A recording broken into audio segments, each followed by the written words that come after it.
What's up? What's up? What's up? This is your boy, Billy Boy, retired military educator, culture coach, and the truth teller of our time. And you tuned into the fire starter we call the What's Up Show. What's up? Tonight, we're diving into the world of the manosphere, a digital arena where modern men talk masculinity, money, power, and purpose. But there's one big issue. Why do so many women hate it? Is the manosphere about healing men or hurting women? Is it the rise of kings or the fall of relationships? We're pulling no punches tonight. Let's unpack the heat, the hate, and the hope right here, right now on the What's Up show. And tonight I have Shania. Shania, can you introduce yourself? Absolutely, Billy Boy. Well, hello everyone. I'm Shania, and I'm thrilled to be here on the What's Up show. We're about to dive into this hot topic and really get into what makes the manosphere tick and why it rubs some people the wrong way. So let's get into it and see what we uncover. All right, in our first segment, we want to take and go ahead and explore what is the manosphere. And Shania, can you go ahead and read what we have for the manosphere? Absolutely, I'd be happy to. So let's break it down. The manosphere is basically this network of blogs, podcasts, YouTube channels, and influencers, all focused on men's issues. They cover everything from relationships and dating advice to masculinity, money, and what it means to be a man today. But of course, it's also controversial. Some say it's just honest talk for men, others say it's pretty sexist. So we're here to figure that out. So we're going to see who's right.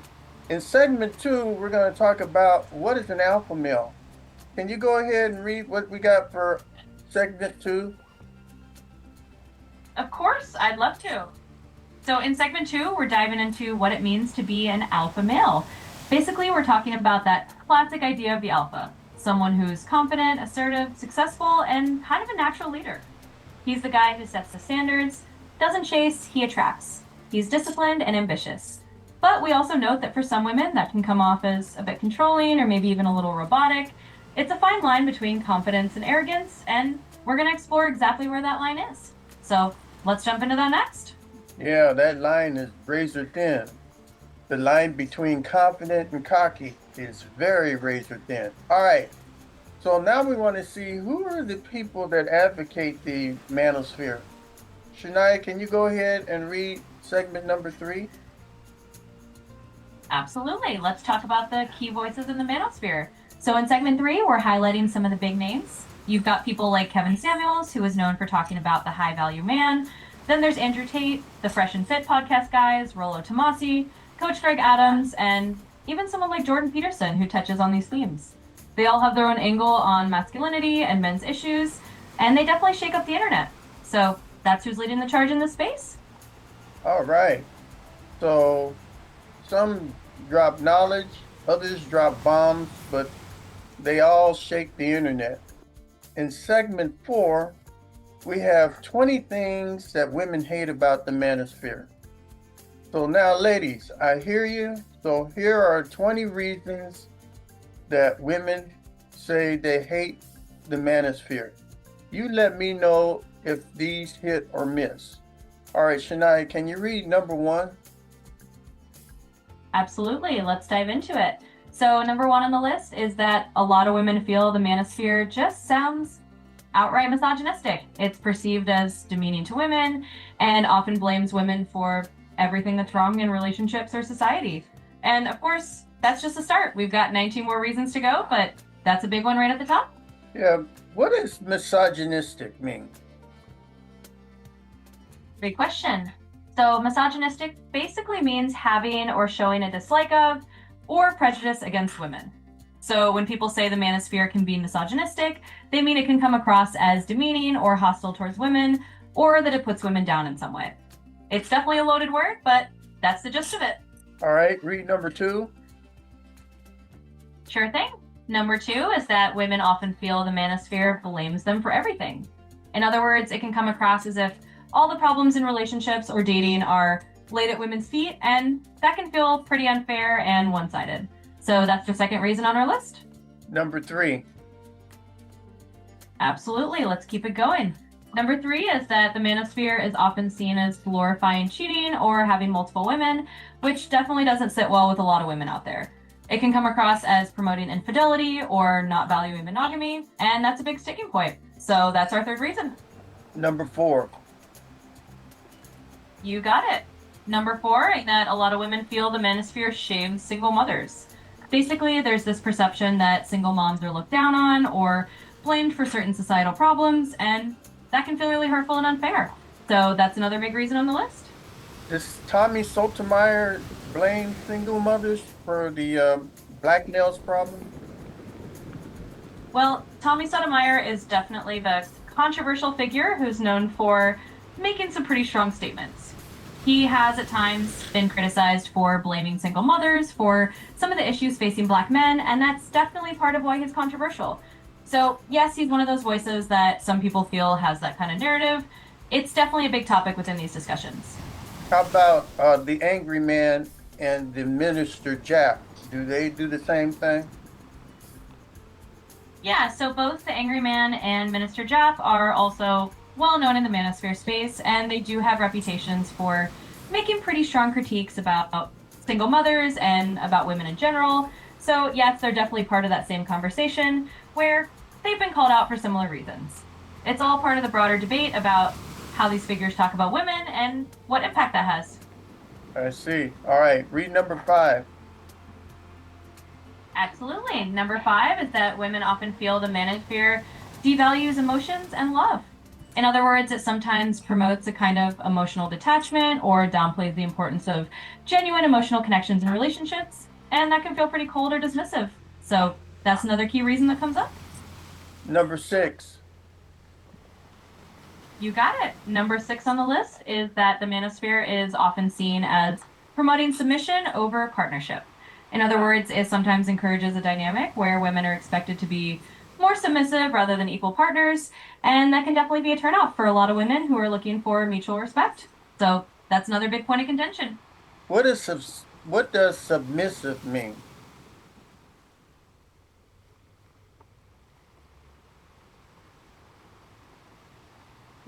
The Shania, what does submissive mean?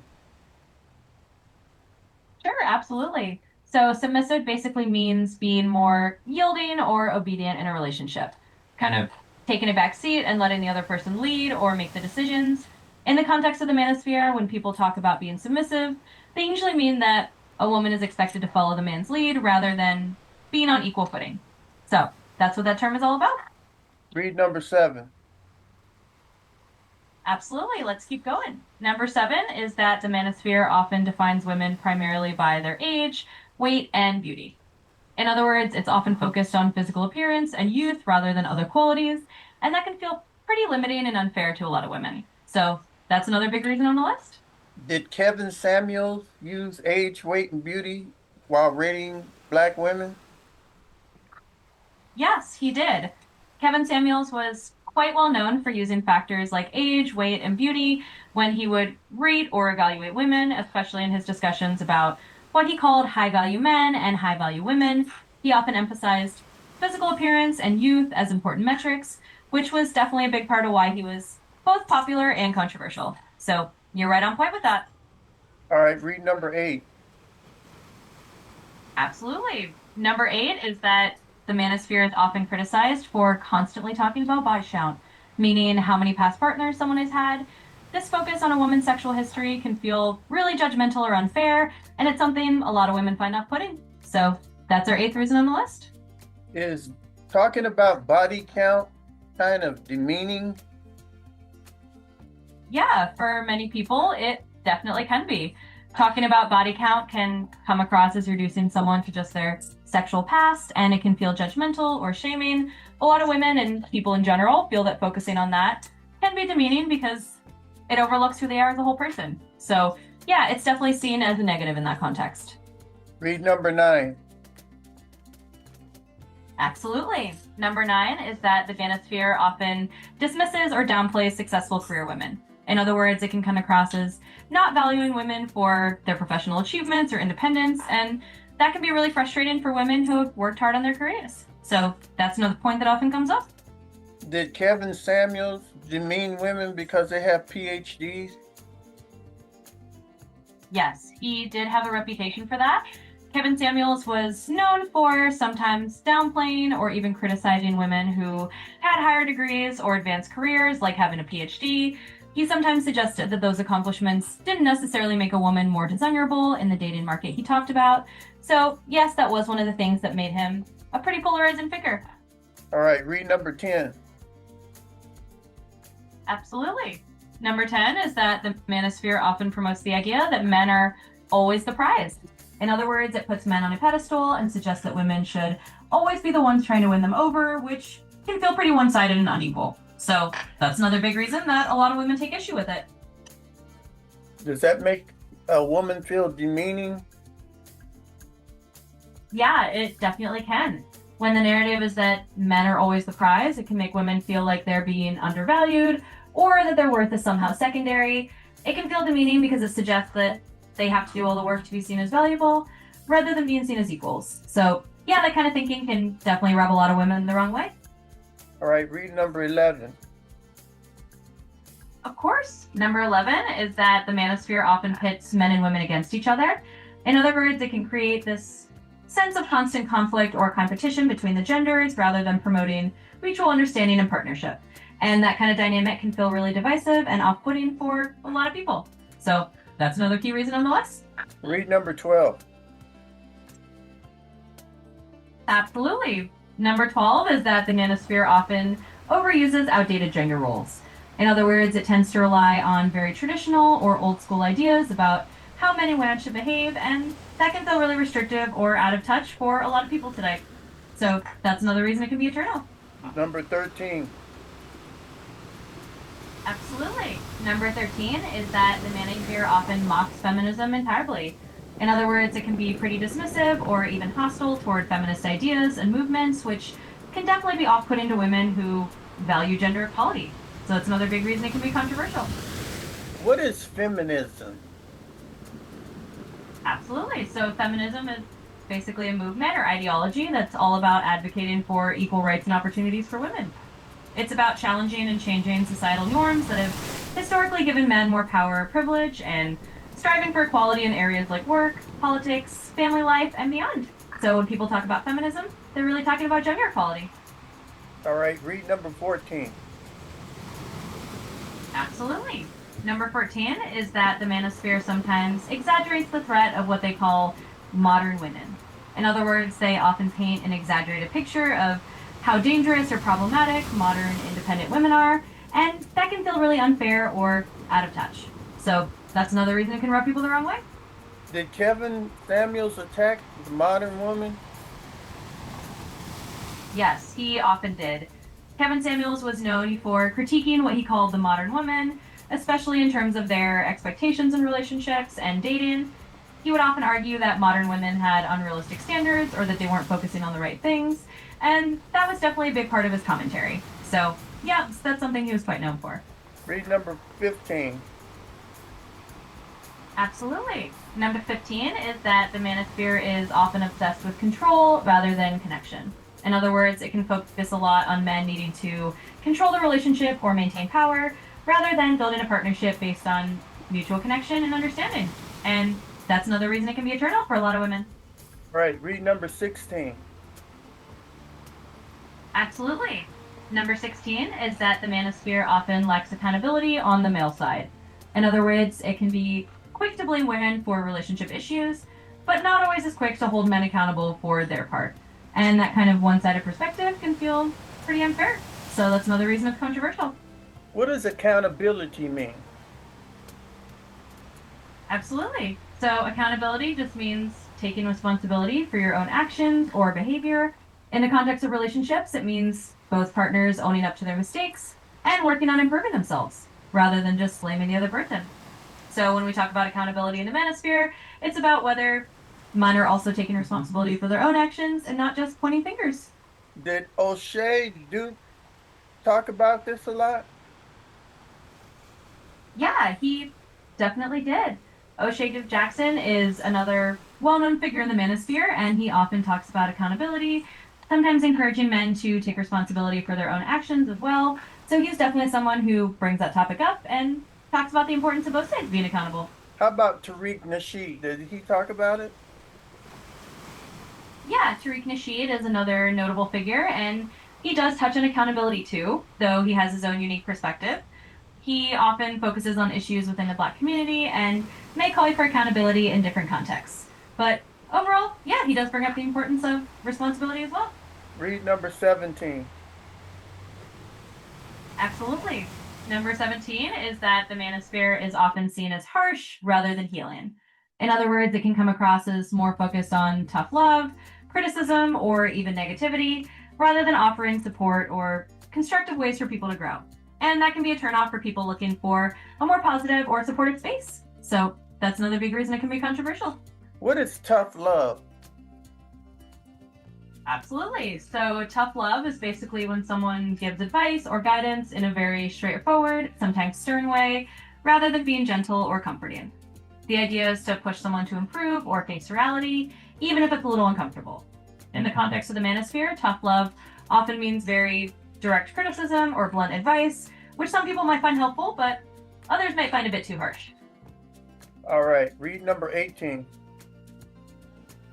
Absolutely. Number 18 is that some women feel that certain alpha figures in the manosphere seem insecure rather than truly confident. In other words, even though they present themselves as alpha males, some people see it as a mask for deeper insecurities, and that can be a turnoff as well. So that's another point that comes up. Read number 19. Absolutely. Number 19 is that the manosphere is often seen as attacking female empowerment. In other words, it can sometimes come across as being against the idea of women being more independent or empowered, and that can feel really discouraging to women who value those principles. So that's another reason it can be controversial. What does empowerment mean? Absolutely. Empowerment basically means giving people the power, confidence, and authority to take control of their own lives and make their own choices. When we talk about female empowerment, we're talking about women having the freedom and support to pursue their goals, make their own decisions, and have equal opportunities in life. So, empowerment is really all about promoting equality and self determination. All right, read number 20. Absolutely. Number 20 is that the manosphere often never really asks what women want, it just tells them what to be. In other words, it can be very prescriptive about how women should act or look without actually listening to women's own perspectives and desires, and that lack of listening can be a big turnoff as well. So, that's the final point in the list. All right, so does the angry man and Minister Jap do that a lot? Tell women what they should be? Yeah, they definitely have a reputation for that. Both the Angry Man and Minister Jap are known for being pretty vocal about how they think women should behave or present themselves, and they can be quite prescriptive. So, yeah, they're definitely part of that conversation as well. All right, read the part where it says, ladies, can I get an amen? Absolutely. So, at the end of that list, there's a part where you say, ladies, can I get an amen? Or a hold up. It's really your call to your audience to see if these points resonate with them. So that's the part where you're inviting them to respond. All right, we're going into segment 5. And so, what do women actually prefer? So, I flipped the mic and asked, what do women want from men in 2025 and beyond? Here's what they told me. All right, go ahead and read number 1. Absolutely. So, number 1 is that women really want emotional intelligence. In other words, they appreciate men who are aware of and able to manage their own emotions and who can empathize with others. So that's the first thing on the list that women are looking for. Number 2. Absolutely. Number 2 is that women want respect and equality. In other words, they really value being treated as equals in their relationships and having their opinions and boundaries respected. So that's a big priority as well. I heard a song that went RESPECT. That's what I really need to get. Who sung that song? Respect. Was that Aretha Franklin?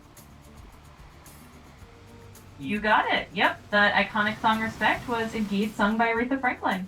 It's definitely a classic anthem about demanding respect, and it fits perfectly with what we're talking about here. All right, read number 3. Absolutely. Number three is a sense of humor.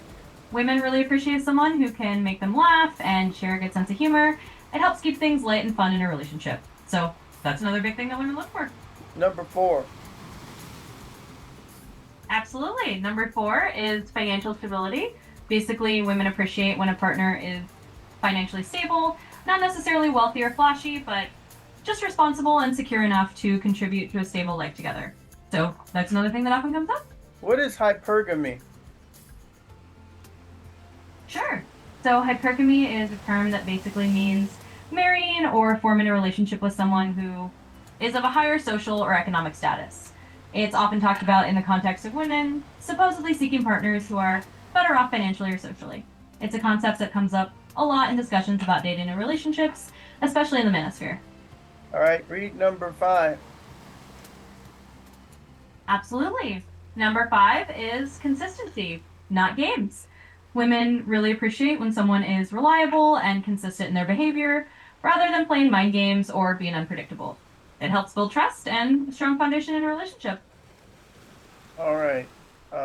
There's a term that that they use for mind games. It's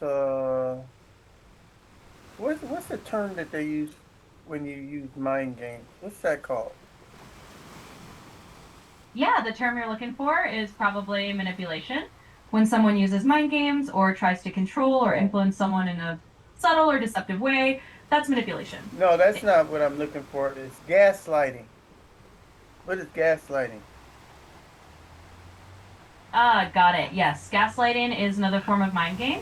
It's when someone tries to make another person doubt their own reality or sanity, often by denying the truth or twisting facts. It's a form of psychological manipulation that can make the victim feel confused or question their own memory and perception. So, yeah, that's what gaslighting is all about.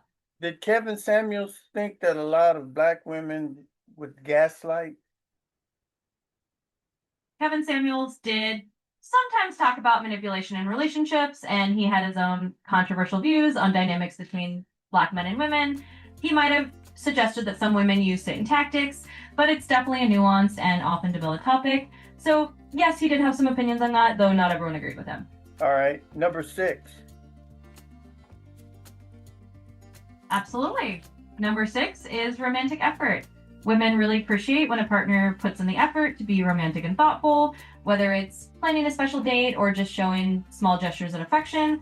It's all about making the relationship feel special. So that's another big thing that women value. All right, number 7.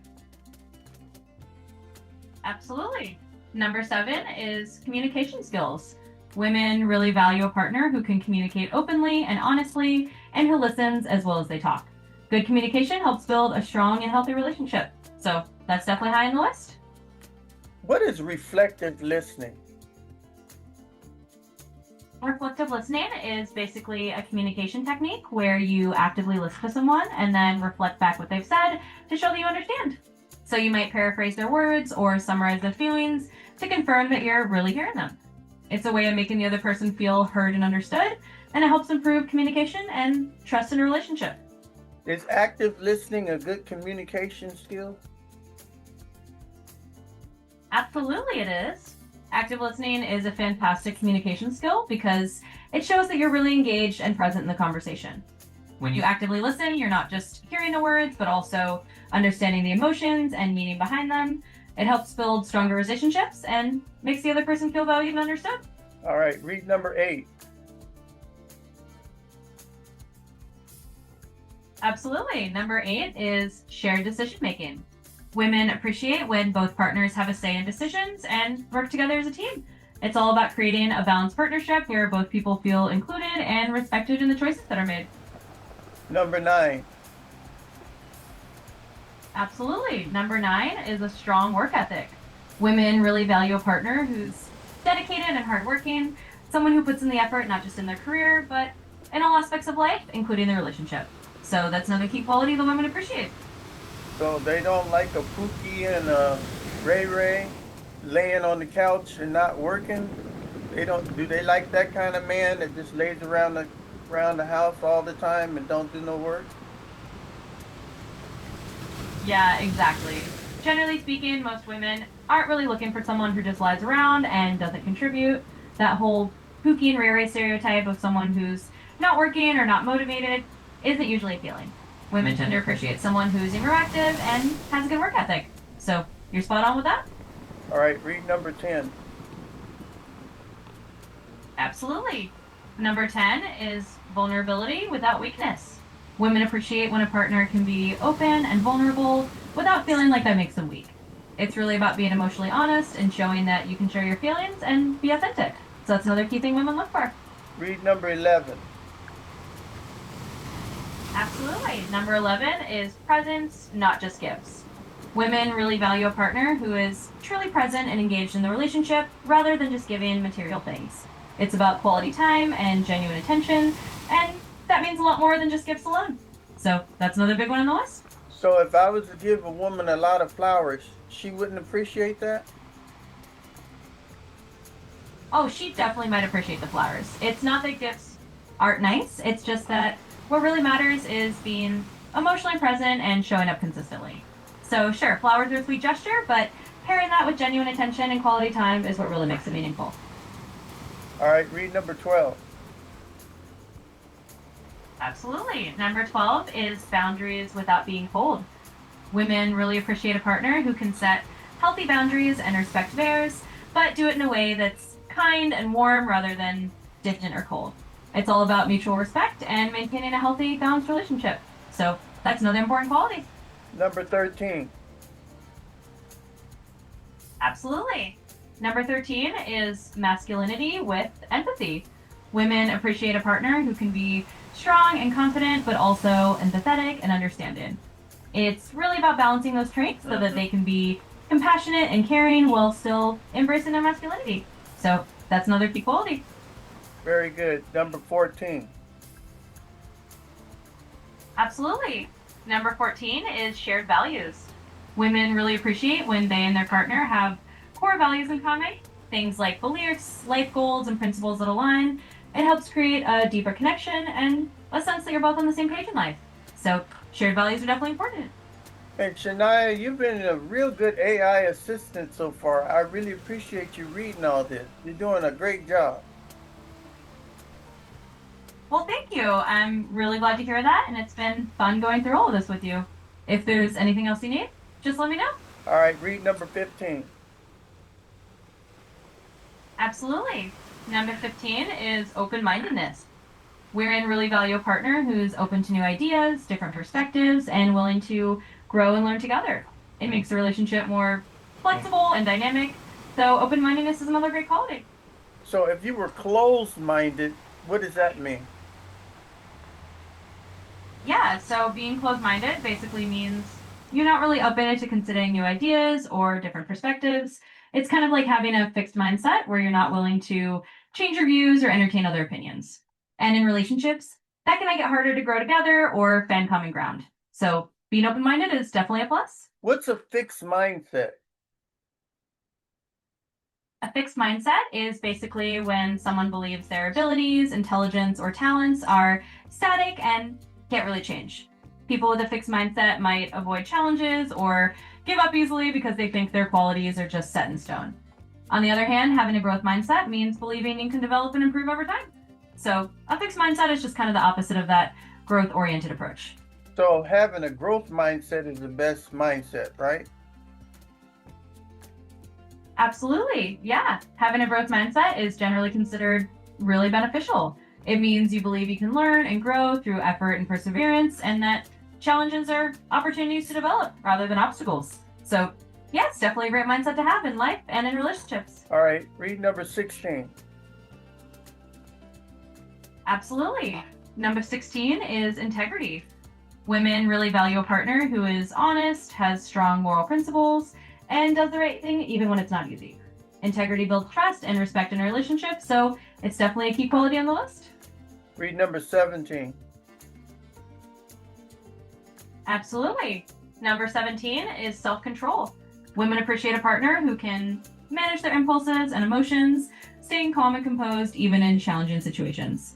It's really about having that sense of inner discipline and emotional balance, which helps create a stable relationship. What if you got a man who likes to look at porn or other women? Is that good? Well, it really depends on the boundaries and values of the relationship. For some couples, that might be something they're okay with if they have an open conversation and mutual understanding. For others, it might be a boundary that's not comfortable. So it's really about what both partners are okay with and being honest and respectful about those boundaries. All right, read number 18. Absolutely. Number 18 is a team mentality. Women really appreciate a partner who sees the relationship as a partnership where both people work together toward common goals. It's all about being on the same team and supporting each other as equals. So that's another important quality on the list.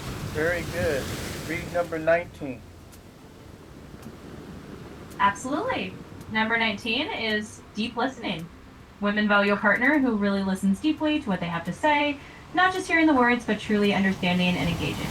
It helps build a strong emotional connection and make the other person feel truly heard and valued. So that's another key quality. You know, a lot of men, they say that every time they hear their wife or their girlfriend talking, they're nagging. Is that true?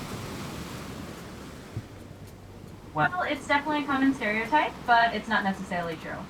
Sometimes what might be seen as nagging is really just someone trying to communicate their needs or concerns. It all comes down to good communication and listening on both sides. When both partners really listen to each other, it helps avoid that feeling and makes the relationship stronger. All right, read the last one. Absolutely. So the last one, number 20, is a growth mindset. Women really appreciate a partner who believes in growing and learning together, seeing challenges as opportunities to improve. It's all about being open to change and supporting each other's personal development. So that's the final quality on the list. All right. In other words, ladies want a man, not a master. They want a man. No masters, no kings, no emperors. You see what I'm saying? So with that, and our final thoughts and showdown call to action, we'll go ahead and read this last little bit. So the manosphere is loud, but are women listening? Are they inspired or insulted? Are men healing or just hiding behind hustle talk? Is it leadership or is it dictatorship? Now, here's what I want you to do. Ladies, if you're not rocking with the manosphere, show it. Okay, I want you to go ahead and read that part right there where it says ladies, Janaya. Absolutely. Here we go. Ladies, if you're not rocking with the Manosphere, show it. Subscribe to the What's Up show right now to add your voice. Let's get to 1 million subscribers and send a message. We need real men, not online gods. We need love, not likes. We need balance, not battle. And there you have it. All right, that's it for today's explosive episode of the What's Up show with your host, Billy Boy. If you felt that heat, that truth, and that real talk, go ahead and subscribe. Subscribe,